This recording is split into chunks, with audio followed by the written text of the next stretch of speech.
Good afternoon and welcome, everyone. Today's panel is on smart cities, new transportation models. I'll read off a description of the theme. So good transportation and mobility are mainstays of a well-functioning city. And some of these services, some of these transportations options offered by cities, but also offered by regional agencies that service cities, as well as by private companies. Now, in recent years, we've seen some new transportation models. We've seen ride-sharing, scooters, e-bikes, and the like. And then the pandemic came, and all of a sudden, a lot of things have changed.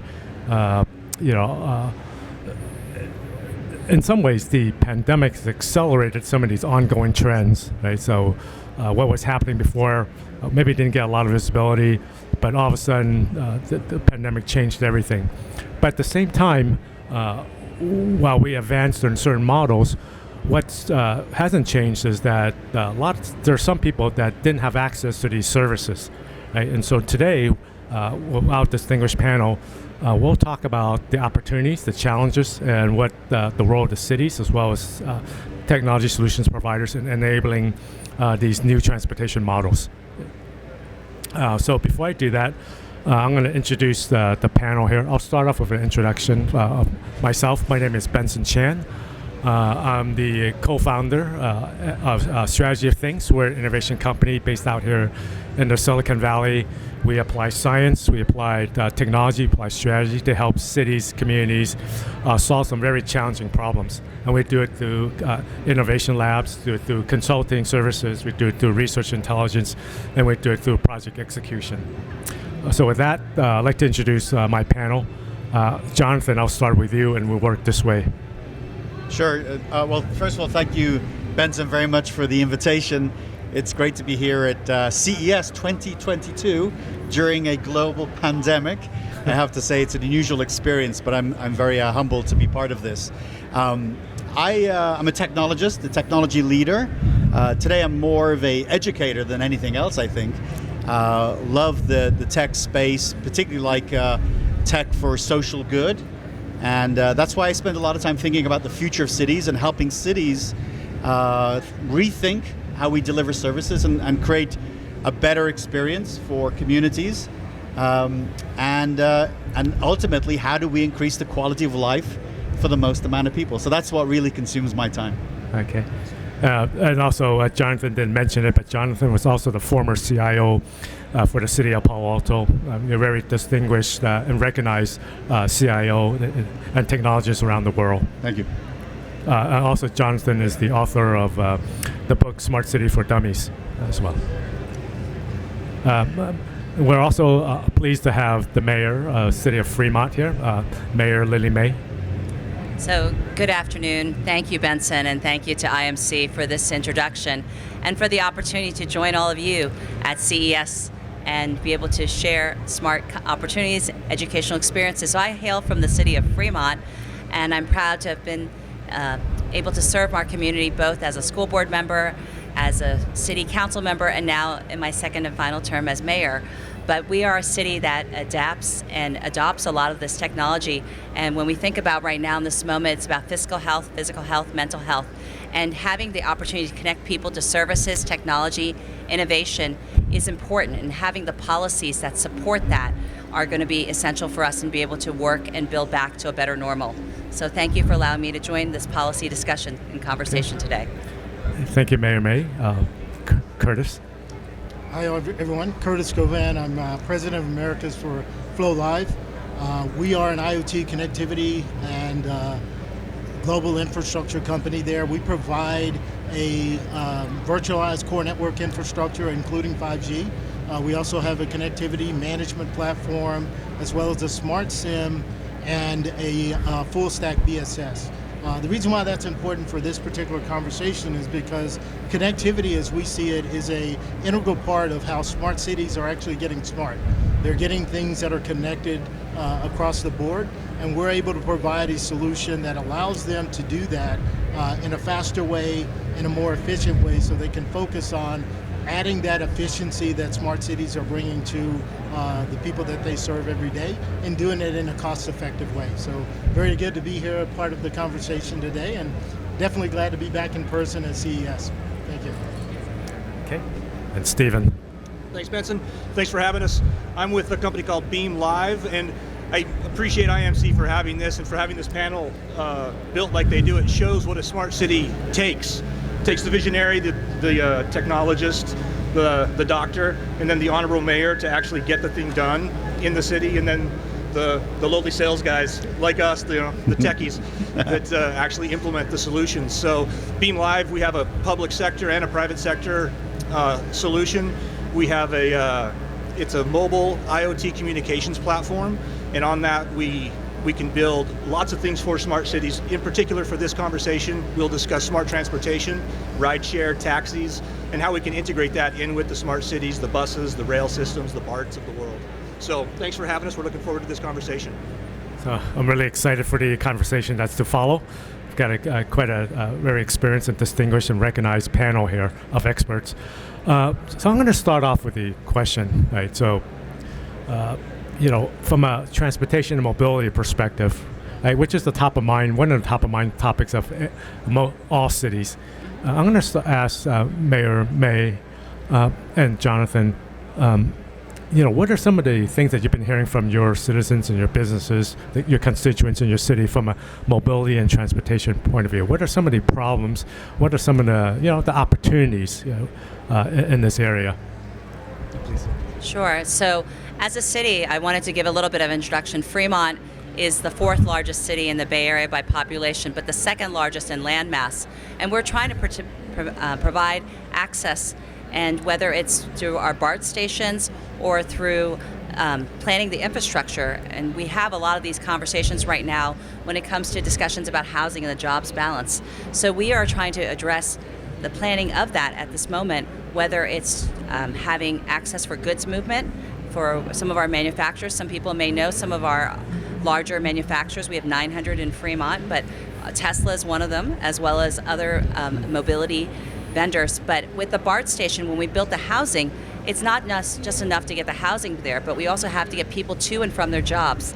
And so having the first and last mile conversations and planning for that right now, we can do a lot as politicians and as partners in this with our businesses to be able to ensure that the policies are friendly in terms of addressing and thinking in advance about how we can get our projects shovel ready and be able to partner, especially in this moment with federal opportunities for Build Back Better funding.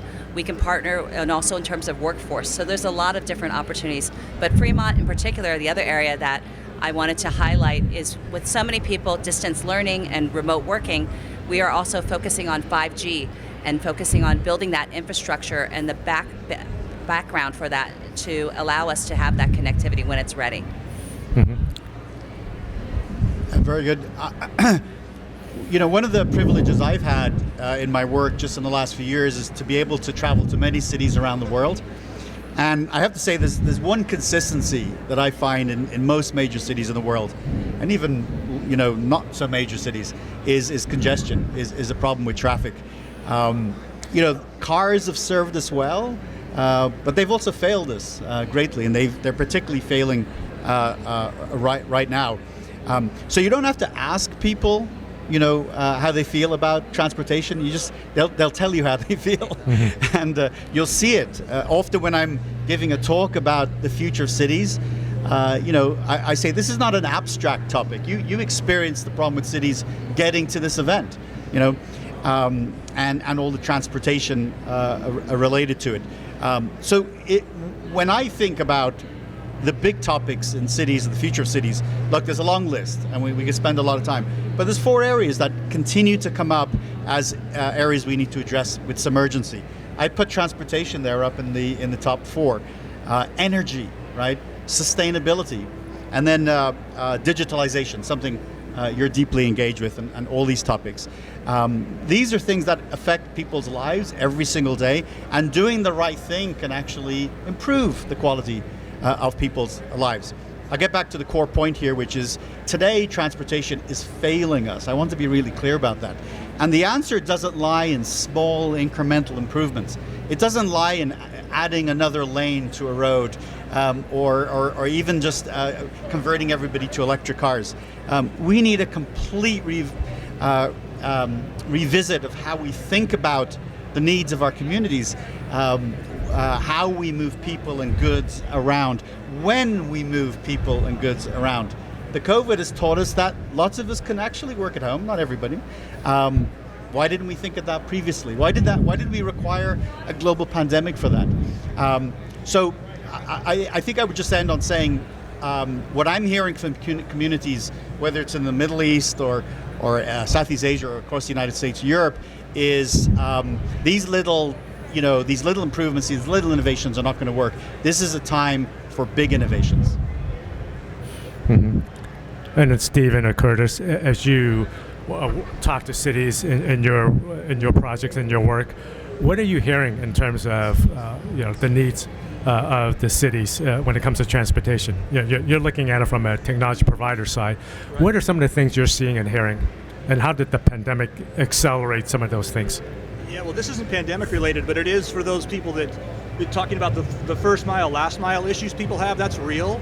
Especially for those, obviously, that don't have cars, or for the elderly, or for the people that just can't walk 2 miles, which doesn't sound like that far until you have to walk it when you're sick. So we're actively working with a large city in California to provide first mile, last mile transportation for those people to get primarily to and from their hospital appointments, their medical appointments, or for social service appointments. But we're integrating with the bus and transit systems so that people know when the bus will be at that stop and when they need to have a taxi or a ride share company come and pick them up at their home so they can arrive in time and then have a taxi waiting for them when they get off the bus. Mm-hmm. So they don't have to wait 20 minutes for a taxi to be there. It will be there waiting for them because we'll know exactly when that bus is due to arrive, and then they can take it for that final mile or 2 miles. America isn't completely set up like a lot of the other countries for mobile transportation. Speaking of buses or trains, we're close, but it literally is a first mile, last mile issue that people just can't overcome. So we hear a lot of those issues that if we could get people to their appointments, whatever they might be, it would be a lot easier for everyone involved, the cities, their expenses, how people get to and from those appointments. So that's one thing that we're actively addressing right now. And it isn't the overhaul of whatever the transportation solution is going to be 5-10 years from now, but it is going to happen this week. So we're excited about that. I think from our perspective, what we primarily see is that the pandemic has brought about the clear understanding that you need connectivity. It's more and more critical today. We were talking about students, transportation, the last mile components. All of those involve needing connectivity. And when you think about that, the other piece that comes into play is at what cost? And can you afford to connect all of the devices that you have today? Do you have the level of controls that you need to support that connectivity, whether it's prioritizing particular services over others or ensuring that you have the highest quality of service for the different services that you need? Those are the kind of questions that we're hearing from the cities, that they need to have that more control, but they need that at a lower cost. So that's why going into private networks that are more and more available now and realizable is what we see as kind of the next version of the connected city, is actually owning your connectivity and having control of it. Yeah, it's interesting, and I'll share something from some of the work that we're doing. I actually know of a town in the county of San Mateo where they can't get an Uber. There's no connectivity out there, but there's no public transit out there. There's no real traditional transportation system or option out there for a lot of people. Right? And this is when the pandemic hit. It just made it a lot worse, of course, but it wasn't any worse than it was before. They never had it before, but moving forward, they can't even get connectivity out there because the service providers don't want to go out there. Right? There's not enough people for them to even justify it, even if they have the connectivity. So in this case, this is an equity issue as well. Right? So this was a complex problem, and this has always been one of the issues that certain communities face. Right? So this is also another problem. I'm going to go to the next question. What are some of the new transportation models, new transportation services, I should say, that you're starting to see out there, whether it's an Uber or ride sharing? Jonathan or Mayor May, I'll start with you again. Please. Sure. So I think one of the things that we needed to do in this time period, we are a city that believes in a lot of innovative ideas and how we can pivot in addressing. We were piloting, some of the things that we've piloted are things like our Tesla patrol car, using that to just test and understand how we could adopt different technology in the infrastructure. We have some of the most EV infrastructure and charging points, which allows us to have people adopt the technology. But one of the pilots that we used during the first mile, last mile was with one of our robo-taxis, and it originally was pivoting to pick up our workforce from a train station to deliver them to City Hall. While when our City Hall shut down, we didn't just stop the pilot, we pivoted and used that to help pick up food from our senior center and deliver it to our seniors and to some of our homeless. So when you are faced with the challenges, maybe utilizing that. And I agree with Jonathan, it's not just one piece of your infrastructure in terms of it being a focus for smart cities, being public works. It really needs to be the entire city buying into it, whether it's human services, whether it's how we are even collecting things like we recently did a master park plan update. And when we pivot to allow things like greater access for feedback from the community on parks, greater access to information on census and vaccination information, it allows us then to be better able to service our communities. And so therefore, I think that's the type of transformational ideas that can be replicated not just in the city of Fremont, but throughout the state of California and throughout the nation when it comes to workforce development and the opportunities of evolving the innovation and technology. Mm-hmm. Jonathan?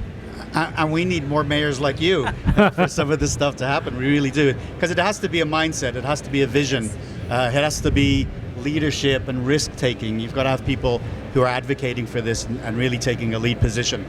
A few years ago, I used to talk about autonomous vehicles from the perspective of, I think they're going to happen. I was hedging a little bit. I don't hedge anymore. It seems to me that vehicles that drive themselves, all types of vehicles, will be one of the biggest and most important new technologies of the first 50 years of the 21st century. I've just experienced the technology myself, riding in it, seeing it in different contexts around the world. And we see it now in Phoenix. We see, the rollout of a completely autonomous, on-demand service. So there's a couple of questions that I see that are interesting here in terms of seeing this technology evolve and becoming more popular.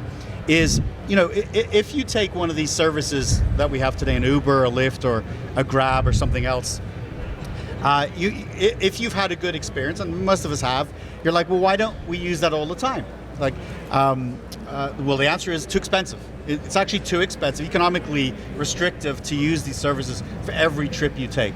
One of the reasons for that is because those companies have to pass along the cost of human labor. Now, if Uber, Lyft, and others ultimately become autonomous, the labor cost is eliminated. Now you have a very low cost of service. Today it costs about a $1 per mile to drive a car, right? For every one of us, if you average it out. Once the cost of autonomous vehicles, on-demand vehicles, in that context, drop below $1, we won't own cars. We won't need to. Now, there's going to be outliers, there's going to be areas that are hard to serve, to your point, Benson, earlier. But the vast majority of us who live in urban environments will be able to use autonomous vehicles and not have to own a car. Now, my last point just here as I move on, as I listen to the other gentleman here as well, is this is not the service and answer to everything. It is definitely all of the above. We have to have light rail.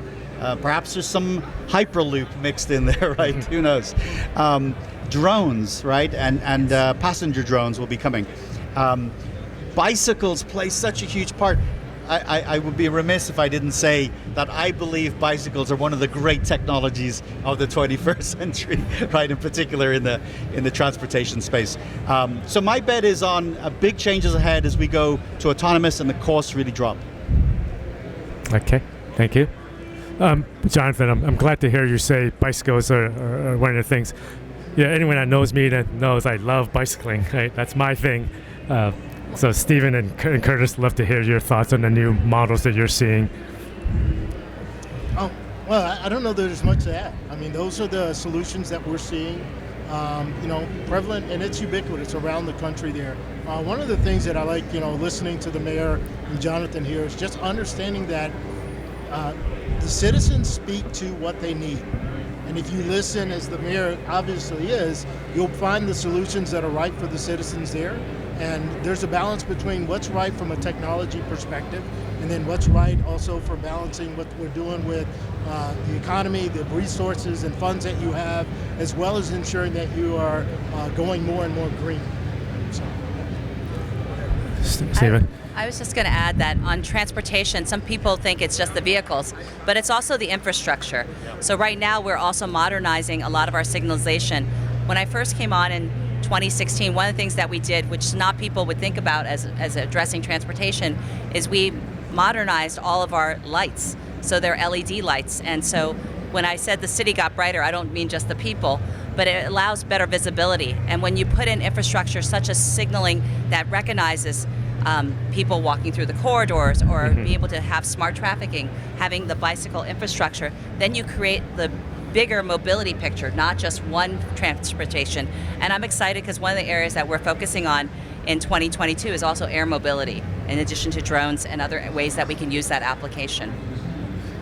When we talk about some of these things, right, what's the response of the community? So I know when Uber first came out, people were pretty excited. Wow, this is cheaper than driving. This is cheaper than taking a bus. It's more convenient. But if you look at some cities, the sheer number of Uber drivers has just added to the congestion. It's became worse and worse. From the community's perspective, what are some of the responses as transportation and mobility models evolve? What are you seeing? What are you hearing? Go ahead. Well, I was just going to add that when it comes to those types of mobility, even when you're thinking about planning for developments and transit-oriented development, it's important then to have ability for people to be able to drop off and pick up. Some of the congestion you're talking about is when they stop in the middle of the road, and so they're blocking the traffic. So if you build that adoption and the ability for it to be able to function better as a complete street, it's a little bit easier to adopt that technology. And then Stephen, I'm sure you've heard a lot from your work about these new models coming out. How has the community responded? I think you guys have created some services for, say, the taxis to then provide some of these services that ride sharing has done. Yeah, I think there's always that tipping point where it doesn't work. We wait 5 years, and then in 5 months, it all happens. And we were talking about that earlier. That I think that's how most of these things are going to happen. I know a lot of people think autonomous vehicles will be 10 years down the road. They're already existing now. I think it's going to happen. We'll wake up and it'll have happened, and we'll be like, wow, right. We were just talking about that. So I think the communities are responsive to good ideas, safe ideas in the case of transportation, and a lot of it is going to be a mindset of getting around, well, we used to do it this way for so many years, and now we're going to do it some different way, and we're going to get in a car that doesn't have a driver and potentially a steering wheel, and that's a psychological issue more than it is a safety issue. So as far as we're concerned with our communications platform, we are cognizant of the demise of the long haul driver perhaps, but that first mile, last mile, the convenience of having a driver, when you need one, is always going to be there. But I think in terms of the drones, it's going to happen. We'll start getting deliveries via drone, and it'll happen, over a month's period of time when it didn't happen, and then all of a sudden you're getting deliveries in your backyard. So I think people will adapt to good ideas, and in hindsight, they adapt faster than we think going forward. And I think we'll find that in the future as well, that when a good idea happens, people will adopt it, and we will look back thinking, wow, that just happened. Can I add something, Benson? Please. I love these answers, and I was going to add, as we sort of transition as a society to some of these new things, we have to bring the community with us, and they need opportunities to experience these things, to gain confidence. I have to say, in my own experience, the first couple of times I was in a high-speed autonomous vehicle, it was complicated. My stomach wasn't great. But after a weekend of this, I was getting familiar with it and actually had a lot of confidence in it. One of the things we're seeing around the world that is working for cities is to create innovation environments, innovation districts, and innovation corridors where people can experiment and experience these things. So the city, the mayor invites the community, hey, you might be nervous about autonomous vehicles. Come and play, spend some time with us. We've got an experimental area, it's safe, it's managed, and that can help to drive this forward. I was thinking about two examples. One in Dublin in Ireland, in the Dockland area. They ran for several months this pilot around self-driving cars to get people comfortable, and it was moving people up, along their canal there in the middle of the city, and people could see that it was comfortable. But the other one that was interesting, when they rolled out the autonomous rail system in Dubai in the United Arab Emirates, a lot of people weren't getting on it, and so they were wondering, well, why not? It's clean, it's quick. People were afraid there was no driver. So one evening they stuck in pretend drivers, either people standing there to pretend to be drivers or actual dummies, and people saw that there were a driver, and then they started to travel on it. Over time, as people got confidence, they just took that piece out of it. So we do need to take our communities, if you like, on the journey with us. Well, speaking of taking people on the journey, one of the things that I think is really important is in my former life, I love working with students and with education. And when we provide that space, whether it's an innovation district or the opportunity to encourage our youth to try things, it's about equity and also access.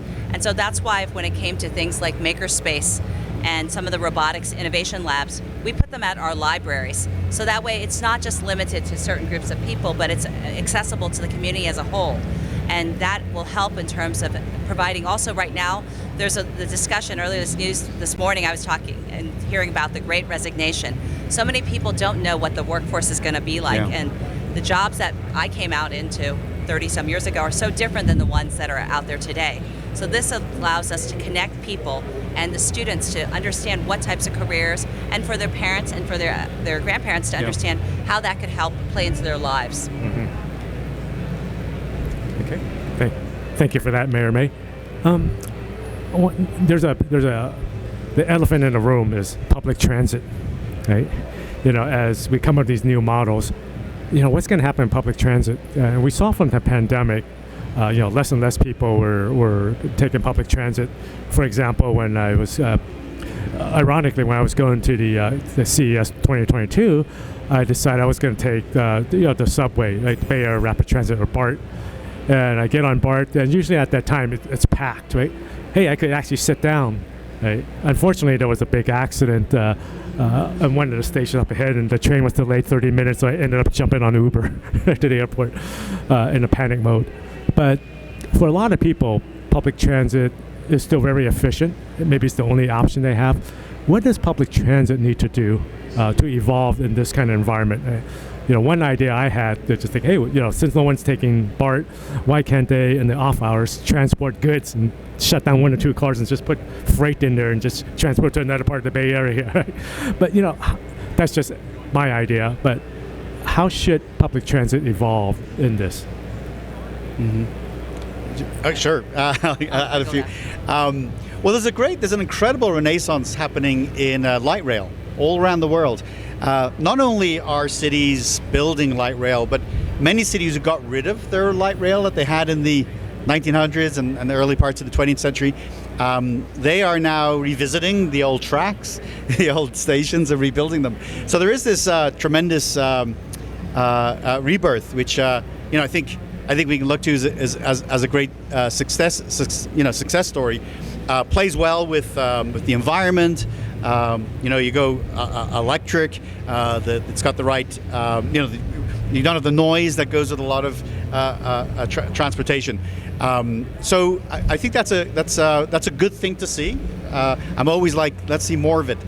The other model, which is fascinating, is the cities that are making their light rail systems and their more sort of intimate downtown urban systems free.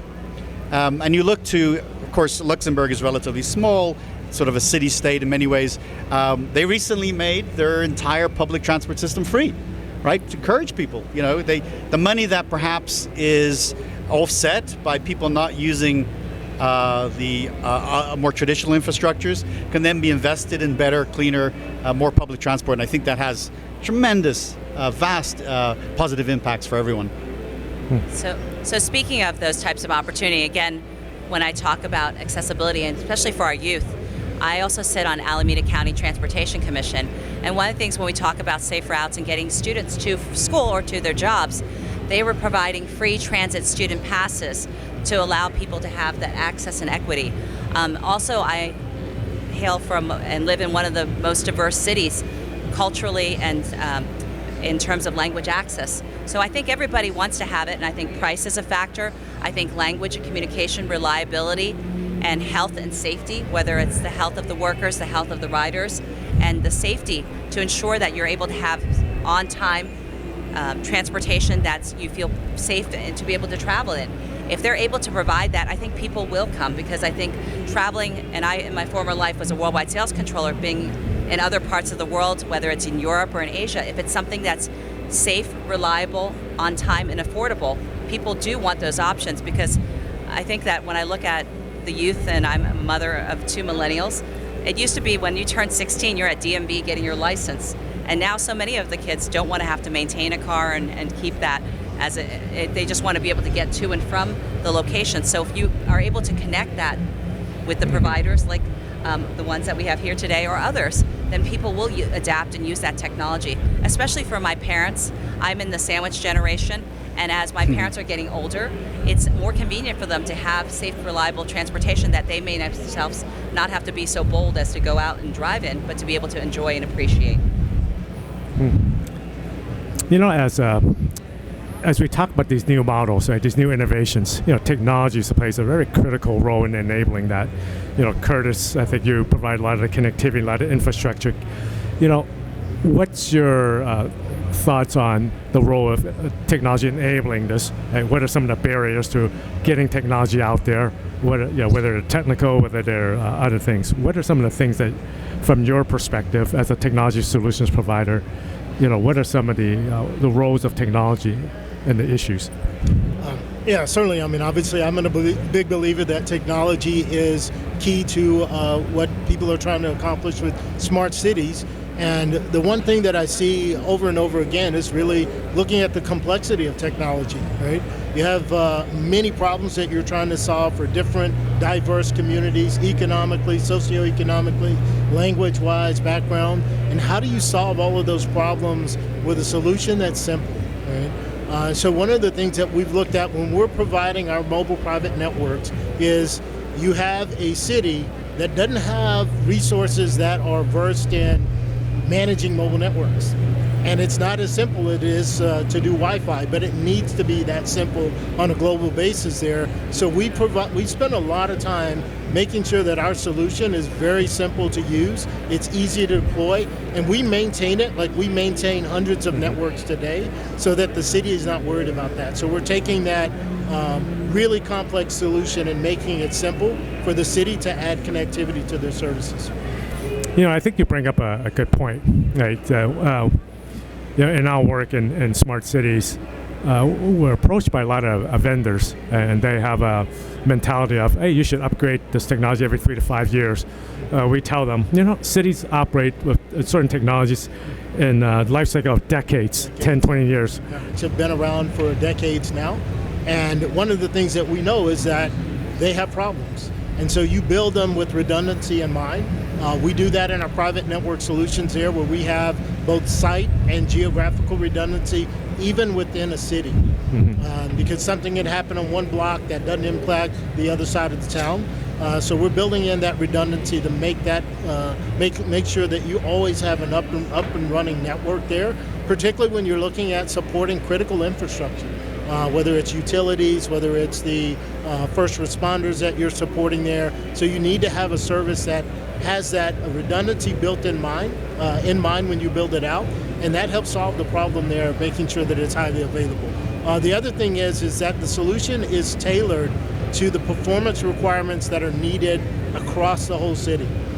So easily being able to expand that solution there so that you put in added network infrastructure there. There are technologies in place today that quite frankly weren't in place 25, 30 years ago where you can dynamically scale network infrastructure based on the usage on that network, up and down. And so it controls the cost, but more importantly, you're able to provide a higher level of service as that service is needed. So if you have an emergency event in a city and the usage goes up, the network automatically expands and scales to support that event there.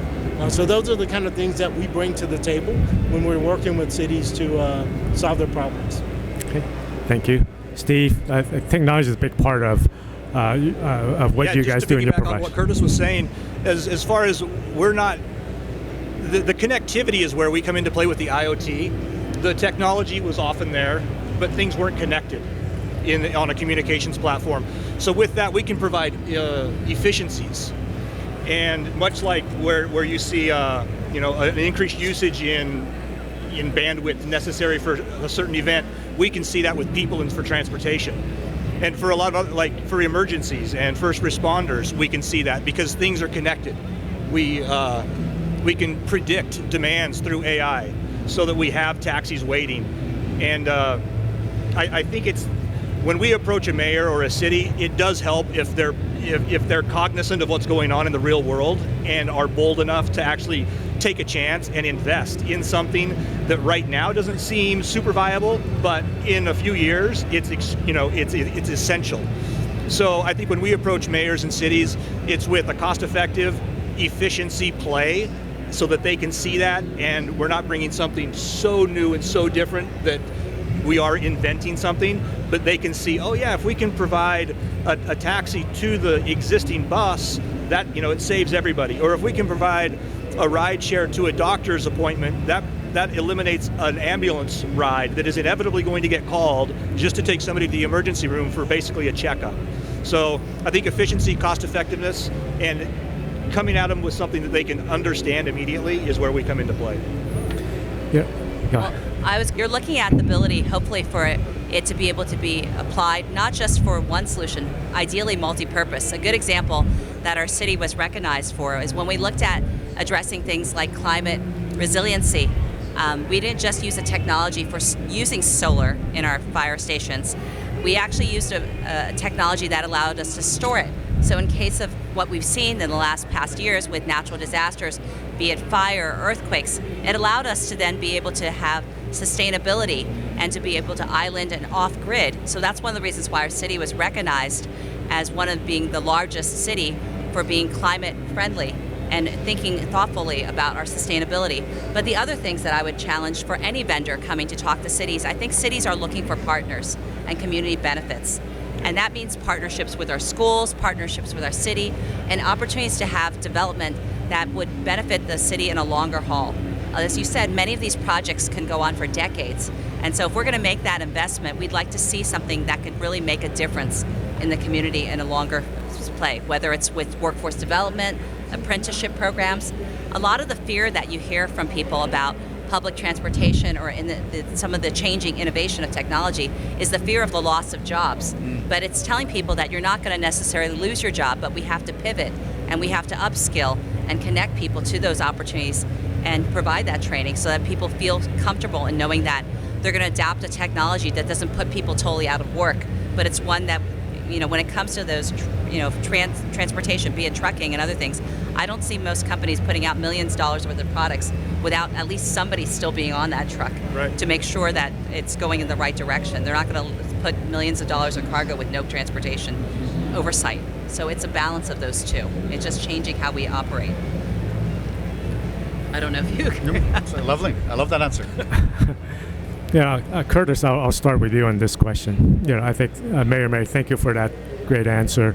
How can technology solutions providers, how can they come and help cities, adopt innovation, right? Because innovation is scary, it's new. There's a lot of education awareness. There's a lot of misinformation out there, right? And take the example of 5G, right? So 5G has a lot of benefits, but it's very scary to a lot of people.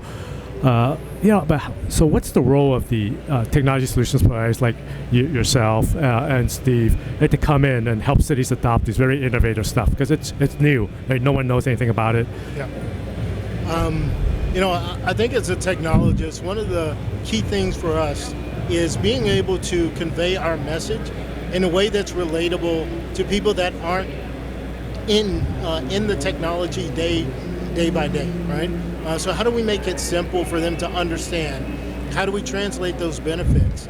And then the other piece there is that, like, we want to be at the table collaborating, partnering with cities. I love what the mayor said about, what are you looking at as an overall? What are her objectives and other mayors' objectives for their cities? What are they looking at? Because a lot of times as technologists, we see a problem that we want to solve and we solve that problem, but we don't understand the full bigger picture that our partners will. So we want to sit down at the table with them to understand that from the beginning.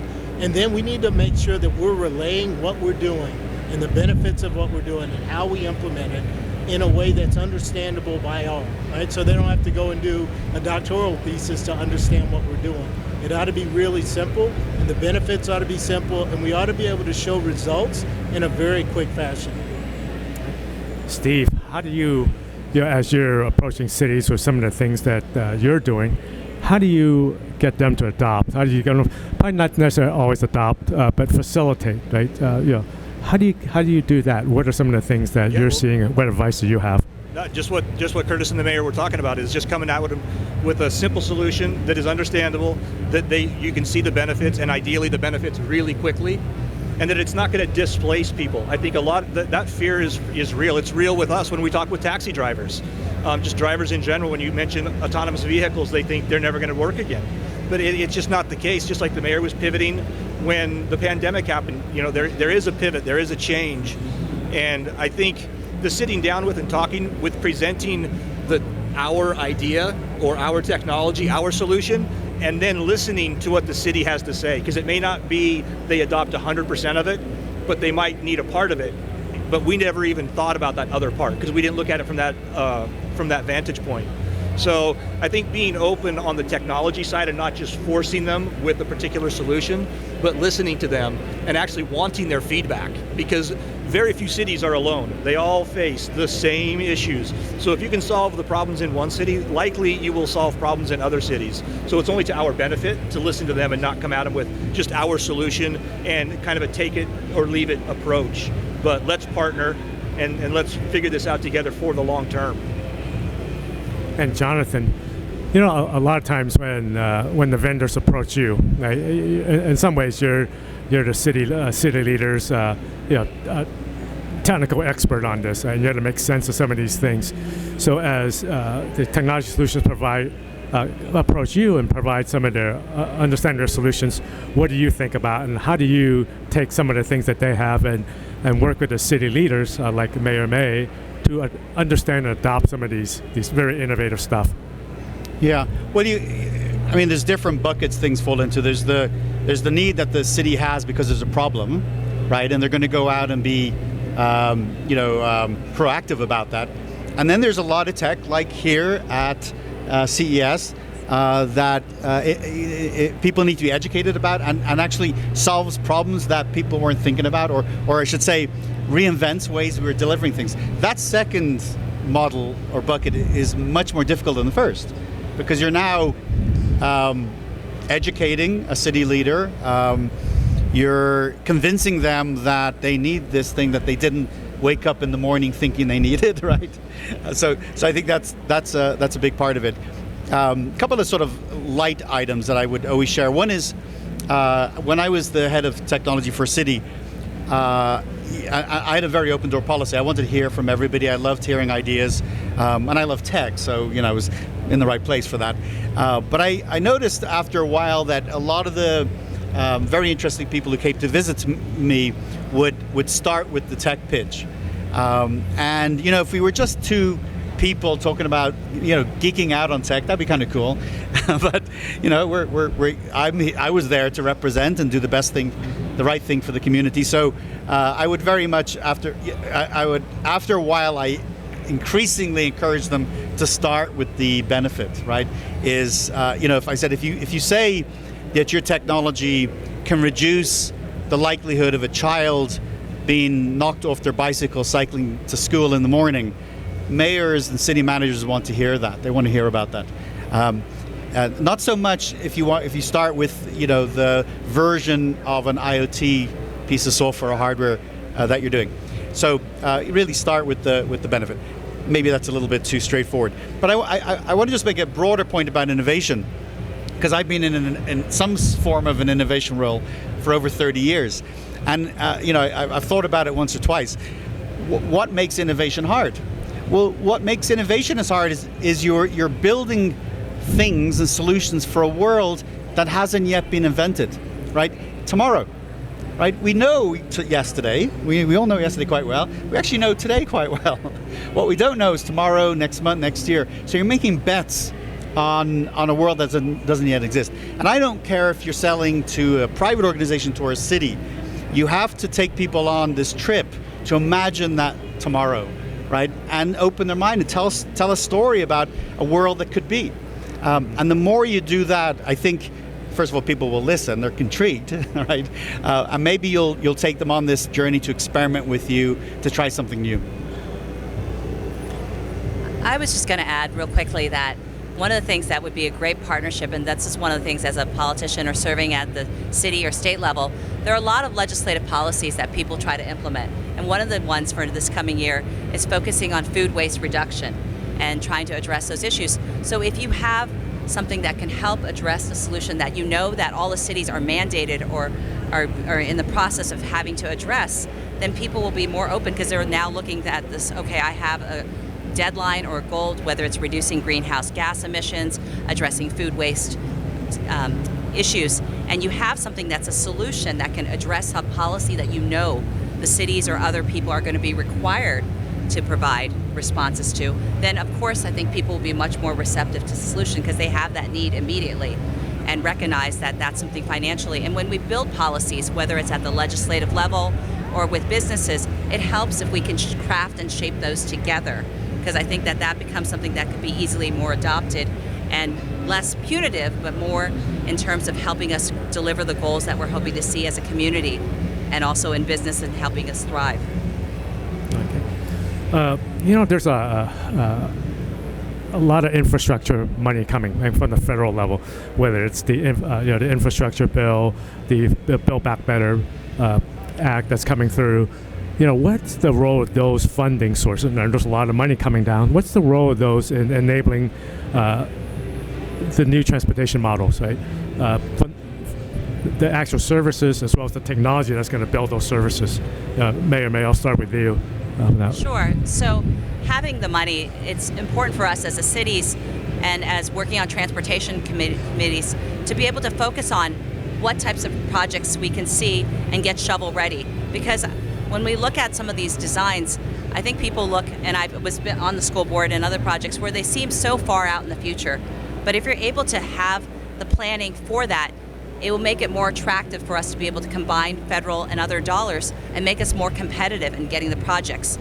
It also is very important for us that when we do release these projects, that we bring people along, whether it's the community, the businesses, or our legislators, and understanding. That's why, one of the things that I've really enjoyed in the past is when we're trying to compete for funding grants, is to take the legislator or take the businesses on the walking tour. It's something to read about in a flat presentation, but if you can visualize and see exactly how that's going to make that transformation, even if it's done in small project pieces and that we're doing pilots, I think people will have a better adoption.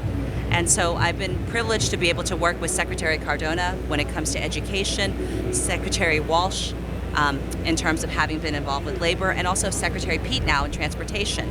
So I'm hoping to be able to see that roll out on a broader basis throughout our cities, municipalities, and working with organizations. I also sit on the National League of Cities and U.S. Conference of Mayors, and that's organizations where you already have all the mayors and leaders together. And if you're presenting there, I think that makes it easier for people to adopt when they hear from so many people who have the similar concerns.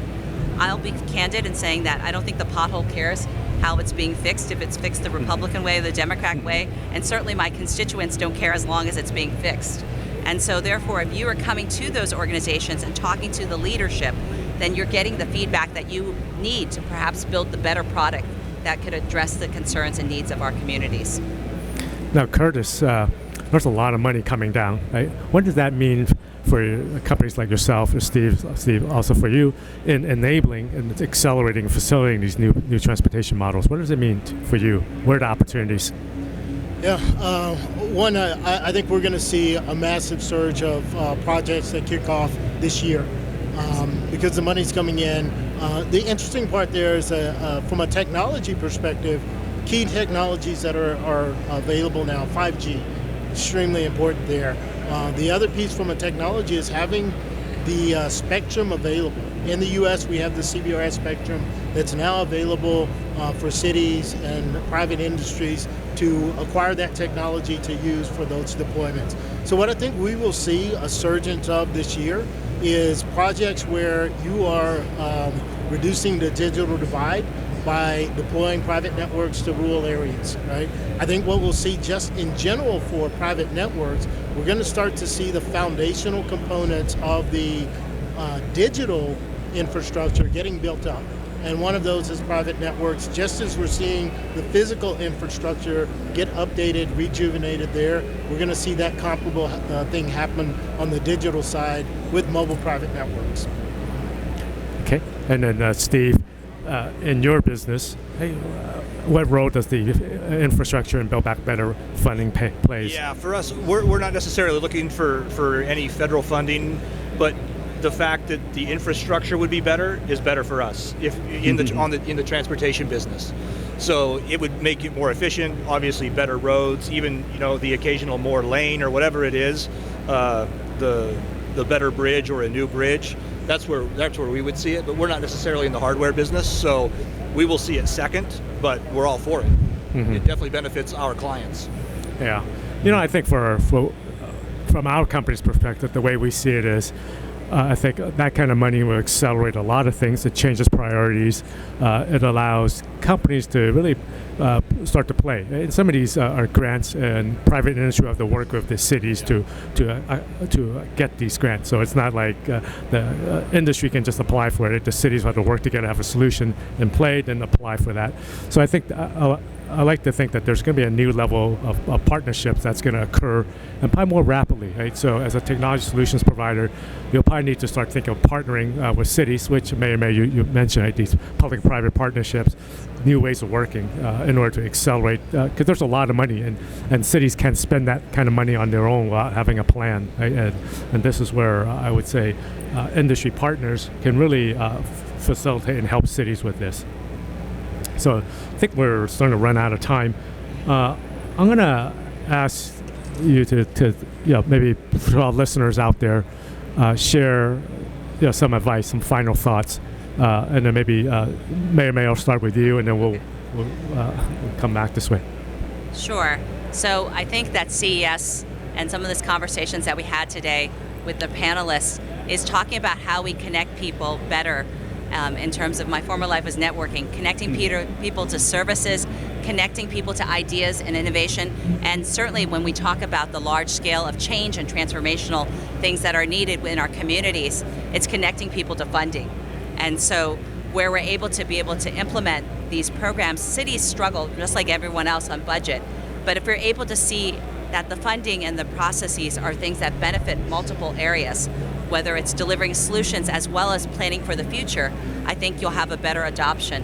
And so I really am hopeful that when it comes to working with our communities, with yourselves, and with innovation leaders, thought leaders, that we can really help in this moment where we've had to transform rapidly because of jobs and because of COVID and the pandemic, that we can build, like I said again, physical health, mental health, and fiscal health in this time period. And I'm thankful for this opportunity to share with all of you today, and looking forward to further opportunities with my colleagues, with all of you, to help move us forward. Thank you.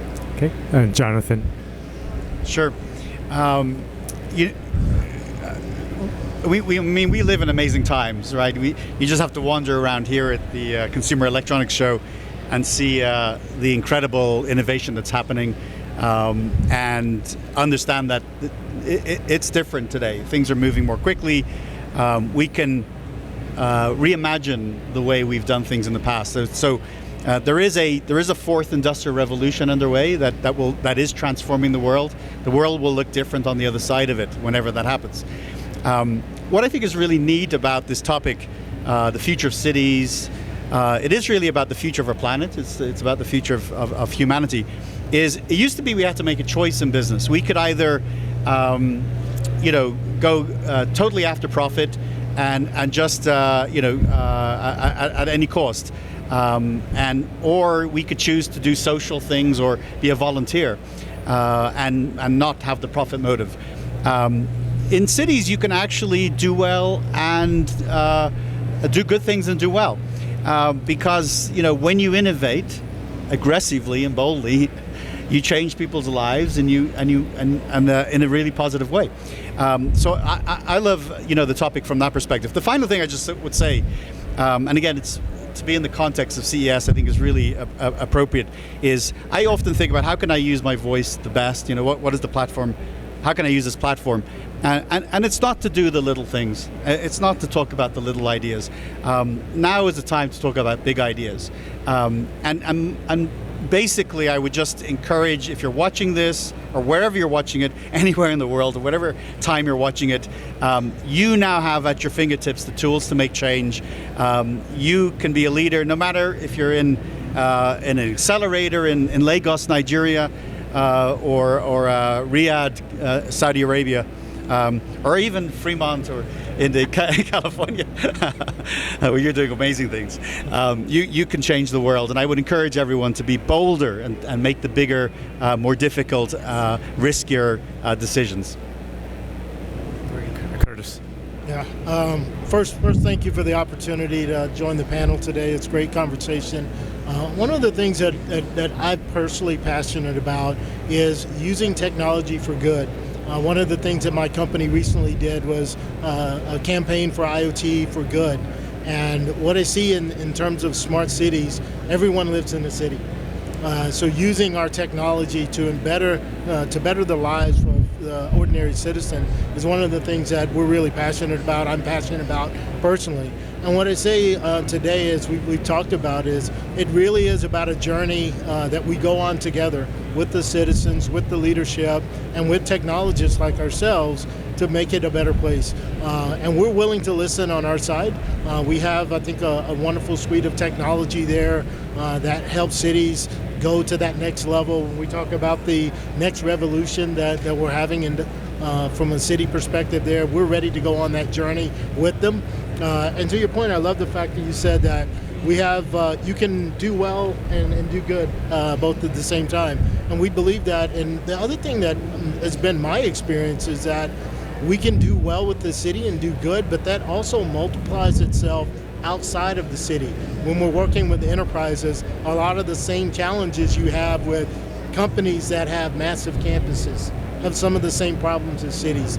So we're able to take those learnings that we have from our partnerships and collaborations with cities and leverage that elsewhere as well.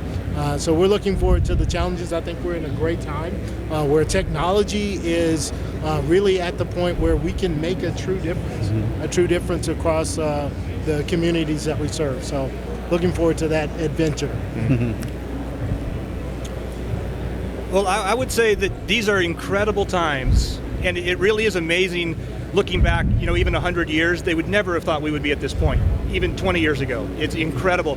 When you think of the IoT is kind of the next thing that everybody will start to learn about, the connectivity of devices. IoT didn't exist, 5 years ago.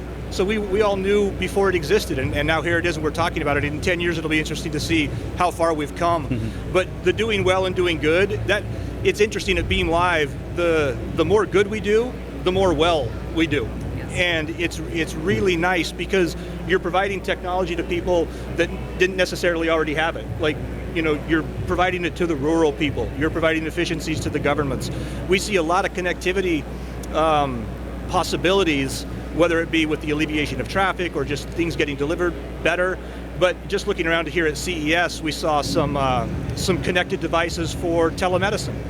And that literally didn't exist, but now there's a real opportunity to have telemedicine in places where, and you can be in touch with a national or international expert via your telephone, and you can have a live body scan, and all of that is enabled by technology, and it's all being connected through the IoT, and it's exciting to be a part of, and it's exciting to see cities adopt it.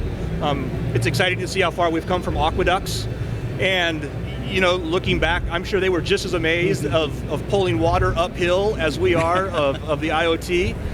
But it's great to be a part of it. It would be interesting to come back in 5 years and have this same panel and see if anything we said is accurate, or how we sold ourselves short, and it's so far beyond what we're talking about. But I look forward to that. I look forward to that conversation in 5 years. And thank you for having this one with us today. Yeah, I've heard some great things, and I hope the audience has heard some great things. I think there's really some insightful things, Jonathan. I love the thought about be bold, think big. Maybe the partnerships, Curtis is providing the infrastructure, Stephen for really thinking differently about some of these things. And my final thought is, someone once said, innovation never really happens, in particular the military. Innovation never really happens during peacetime. It happens during times of war, times of crisis. If you look at what's happening now in our world, right, we've been subject to the pandemic. The pandemic has been terrible, but at the same time, it wiped out a lot of old thinking. The old ways of working no longer work because we're forced to innovate and change. So here we should, in order for any good to come out of the pandemic, we need to take this chance to innovate, to be bold, to think different, to put in this infrastructure, this capability to change the world, right? Because we can, together as a team, all of us, we can make a change and make a difference one day at a time, one innovation, one change at a time, right? And at the end of the day, we'll all come out of it stronger in a better place as a country, as a world. So with that said, I want to thank my industry recognized and distinguished panelists on here. You shared some great thoughts and insights for our audience, and I hope you all enjoyed the conversation. I certainly enjoyed the conversation with you, and I look forward to maybe talking to you guys in 5 years. Sounds like a date. Perfect. Thank you, Benson. Thank you. Thank you. Thanks. Thank you.